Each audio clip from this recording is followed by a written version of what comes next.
তো হয়ে গাইস, তো কেমন আছো? আশা করছি ভালোই আছো। তো যাদের চ্যানেলে ভিউজ আসে না, যাদের আগের চ্যানেল আছে, পুরাতন চ্যানেল, এখনকার টাইমে ভিউজ আসছে না, তাদের চ্যানেলে কাজ করে কোনো লাভ নেই। একটা নতুন চ্যানেল বানিয়ে নাও, একটা ক্যাটাগরি করে।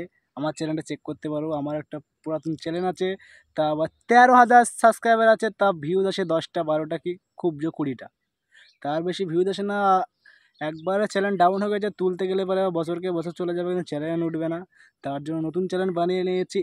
এই চ্যানেলে তোমরা এত সাপোর্ট করেছো, তো আমার 1.5 মাসের মধ্যে একবার 1500 সাবস্ক্রাইবার কমপ্লিট হয়ে গেছে। তো শুধু ওয়াচ টাইমটা বাকি আছে। একটা ভিডিও যদি 1 লাখে 2 লাখে যায়, তাহলে আমার ওয়াচ টাইমটাও কমপ্লিট হয়ে যাবে। আর তো বেশি বক বক না করে তোমাদের জন্য বলছি, যারা পুরাতন চ্যানেলে কাজ করছো তাদের ও চ্যানেলটা থুয়ে একটা নতুন চ্যানেল বানিয়ে নাও।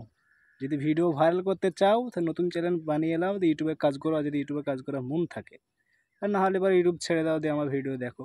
তো আমার ভিডিও দেখো। আর আমার খুব গরম লাগছে, গায়ে ফাটা গরম পড়ছে। তো ইউটিউবের সম্বন্ধে আমি একটু খুব জানি, বুঝলে, খুব মানে বেশি বেশি বেশিই জানি। 2-3 বছর আমি ইউটিউবে কাজ করছি। তো নতুন চ্যানেল বানিয়ে কাজ করো, ঠিক আছে? কোনো ইয়ার্কি মারা কথা না, নতুন চ্যানেল বানিয়ে কাজ করো, দেখবে নিশ্চয়ই তোমাদের ভিউজ আসবে, তোমাদের রেজাল্টটা পাবে। পুরাতন চ্যানেলে কাজ করে কোনো কাজ হবে না। তো আমার পাশে থাকো, আমাকে সাপোর্ট করো, ঠিক আছে? আর কোনো যদি কি জানতে চাও কমেন্ট করে বলবে। আমি বেশি বড়